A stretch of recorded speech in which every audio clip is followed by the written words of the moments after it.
Assalamu alaikum. Walaikum assalam. Sir, how are you? I'm fine, I'm good. How are you? I am also fine, sir. First of all, thank you so much for accepting my request to share your knowledge regarding near-eye and presbyopia, sir. Sir, I have seen so many videos on your YouTube channel regarding near-eye and presbyopia. Sir, can you explain that what is actually presbyopia? No need to say thanks, Ayub. You can visit my office whenever you want. Your question is actually what is actually the presbyopia, right? Yes. Ayub, presbyopia, you know very well that there are, first of all, let me tell you that there are so many misconceptions regarding the presbyopia, right? And some author says that the presbyopia is actually a disorder, and some author says that the presbyopia is actually refractive errors. But these are misconceptions, as I said. The presbyopia is actually it's an aging process. It's a physiological change, right? It's an aging process. With the passage of time, I will get the presbyopia, right? So what is presbyopia? Presbyopia is actually, you can say, with the passage of time, my hair will get weaker, right? My hair will get thin, right? And with the passage of time, my face will get wrinkled.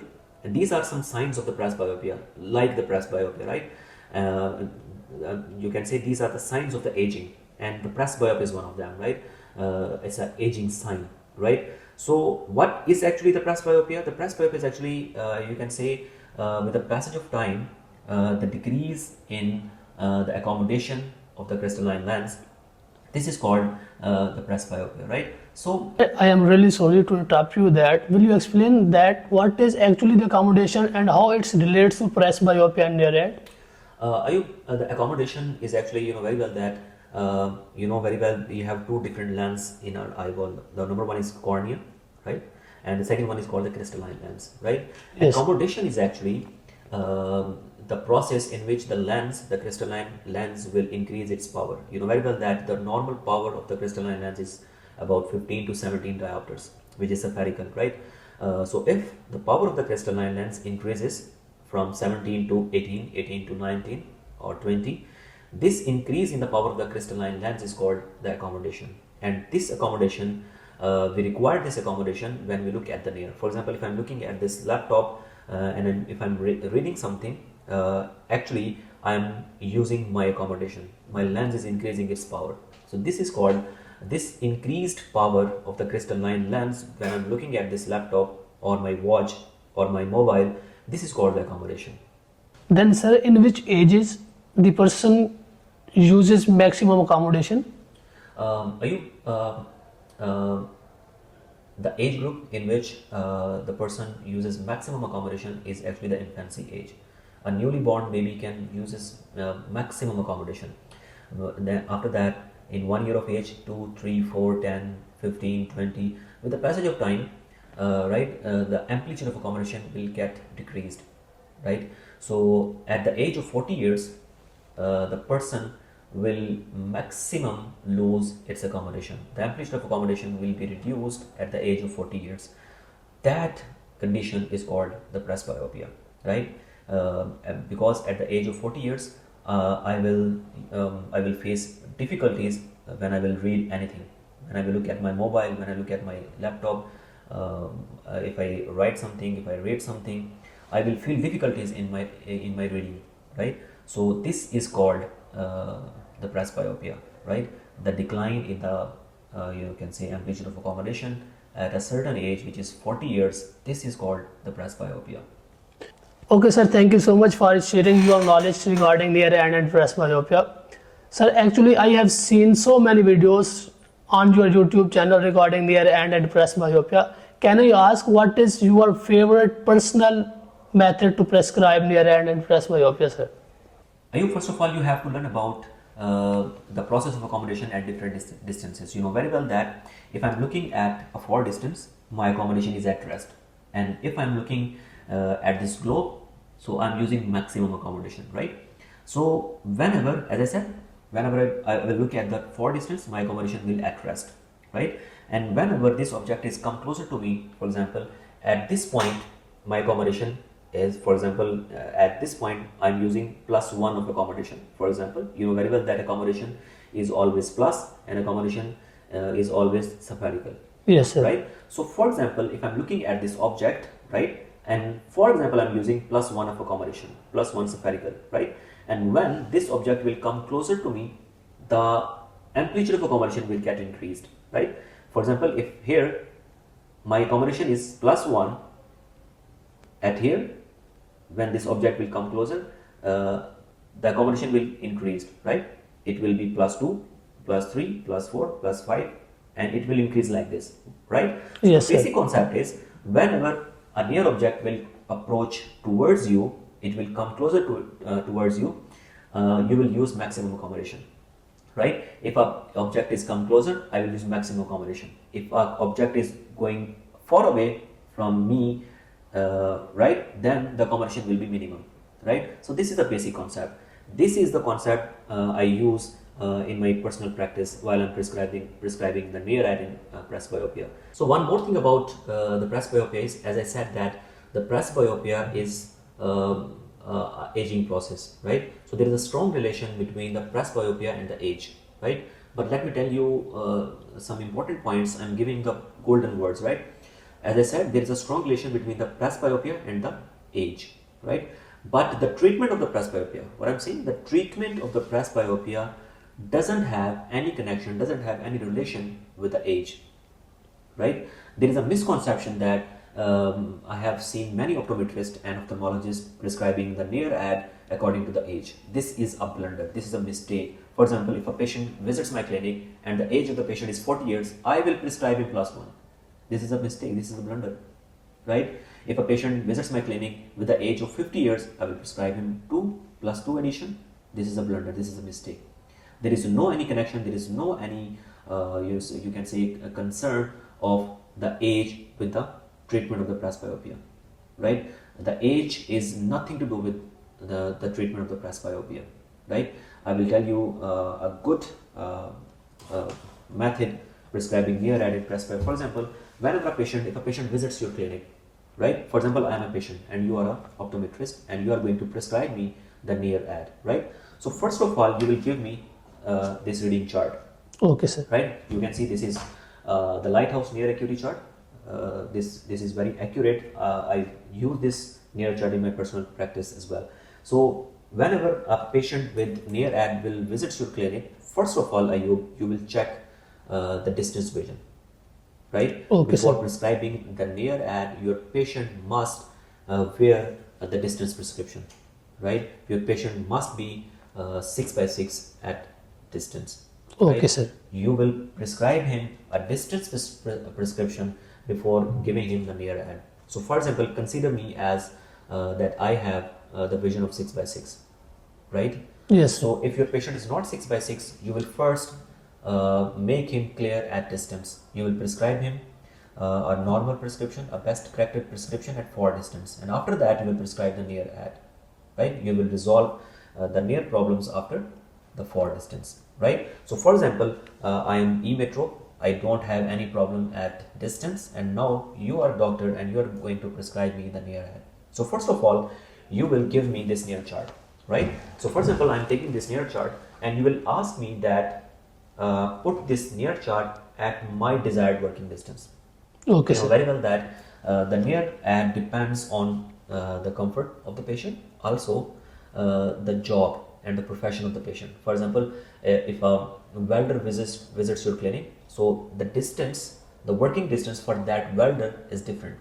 If you can say a clerk visits your clinic, maybe the distance between the laptop and that clerk is different, right? For Yes, example, you have 3 different patients of the same age. The age of the 3 different patients is same, the 40 years. Patient number 1 got 40 years, patient number 2 got 40 years, patient number 3 got 40 years of age, but they all have different professions, right? Maybe the first patient is welder or mechanic, the second one is clerk, and the third one is driver. So you see, the profession is different in different persons, in different patients, but the age is same. So how much near ad you will prescribe in the patient number 1? How much near ad you will prescribe in the patient number 2? And how much near ad you will prescribe in the patient number 3? The near addition will be different in the same age group, right? Yes, sir. So we have patient number 1 with the 40 years of age, patient number 2 with the 40 years of age, patient number 3 with the 40 years of age, but the profession is different. in every person, in every patient. So maybe the patient number 1 has working distance at here, patient number 2 has working distance at here, and patient number 3 has working distance at this distance. So you tell me, is it possible to prescribe the same addition No, in sir. 3 different patients with different, you say the different working distance? No, It's sir. not possible. This is not correct. So this is a blunder, this is a misconception that I have to prescribe near ad of +1 at 40 years of age, +2 at 50 years of age, and +3 in 60 or 59 or 58 years of age. This is a blunder. As I said, there is no any connection, there is no any relation of the age with the presbyopic correction or the near ad correction. So what is the process? So first of all, you will prescribe, you will give your patient a near chart, and you will ask your patient to put this near chart at his desired working distance. So every patient, as I said, that every patient has different desired working distance, right? So for example, so you will ask me that I will put this near chart at my desired working distance, and for example, my desired working distance according to my profession, this is my desired working distance.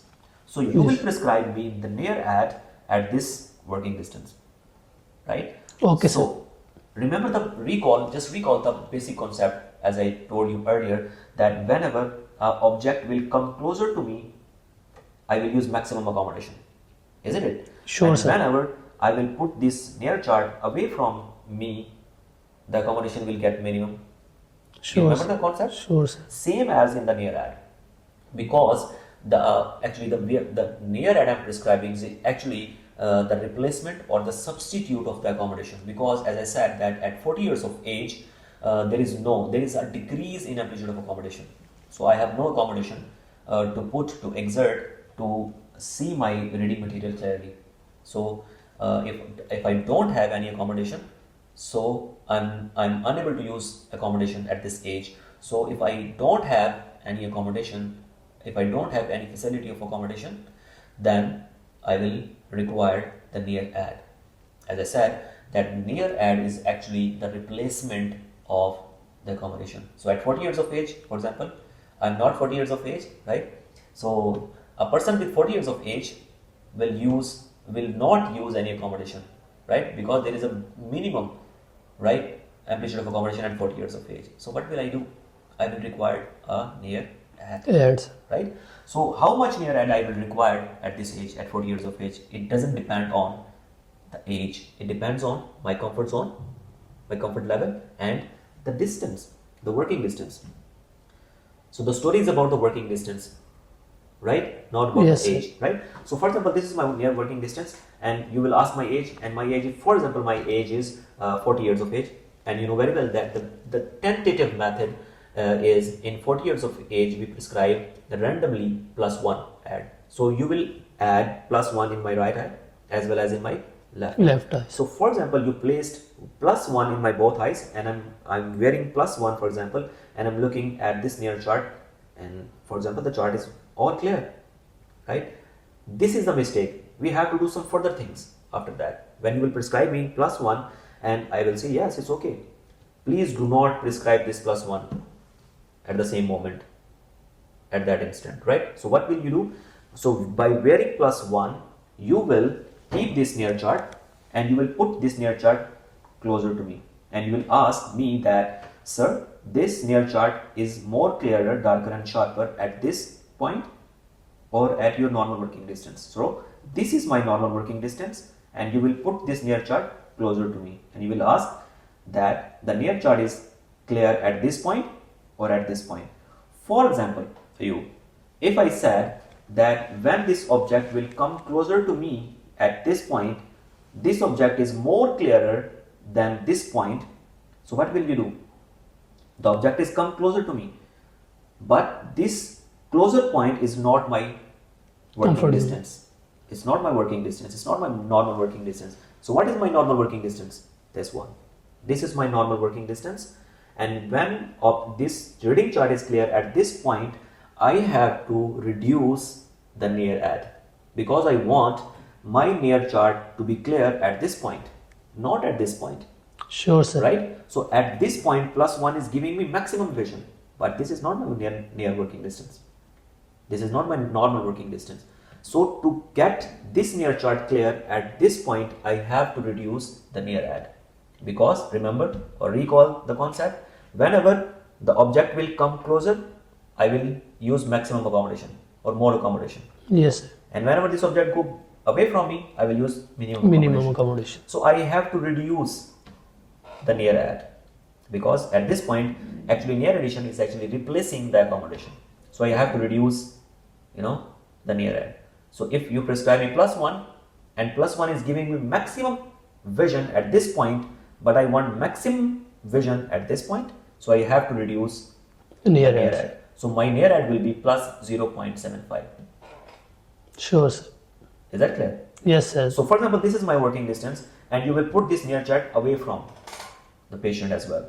So if patient says, no, it's not clear at this point, but it is clear at this point at my normal working distance, so fine, the +1 will be my near add, Near add. right? But Yes. if patient says that, no, here the near reading chart is good, but if you put it away from me at this point, at this working distance, the near chart is more clearer, darker and sharper. So what I will do? We have So to- I need the near chart at this point. I want to clear the near chart at this point, but chart is clear at this point away from me. So I have to Increase. right? Yes, So because why I will increase the near add? Because my working distance is closer to me. So whenever object will come closer, I have to increase the near add. Near add. So you will prescribe me +1.25 rather than the +1. Okay, So sir. this is actually the basic concept. I always use this method to prescribe near add in presbyopic patients. Okay, sir. Thank you so much, sir. I am grateful to you for sharing your knowledge and resolving my queries regarding near add and presbyopia. Thank you so much. Thank you. And as I said, you can visit my office anytime you want, and inshallah I'll be there for you. Okay, sir. Thank you so much. Allah Hafiz, sir.